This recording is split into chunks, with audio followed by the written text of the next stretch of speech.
What's up, guys? My name is David Kwan and we are back. I wanted to show you guys also what I got for my computer. Besides the build, I decided to get some new speakers. Eris E3.5 Bluetooth. You guys can see here.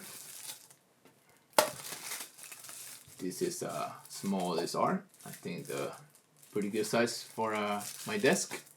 So we're gonna have them set up and we're gonna hear the sounds, see how they sound. They look really nice. So check them out.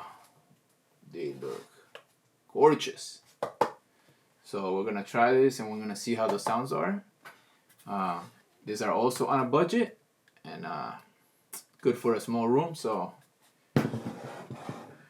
we're gonna set them up. If you guys haven't subscribed yet, subscribe, hit the like button, and make a comment and let me know what you guys think. I'm gonna put the descriptions below so you guys can go check them out.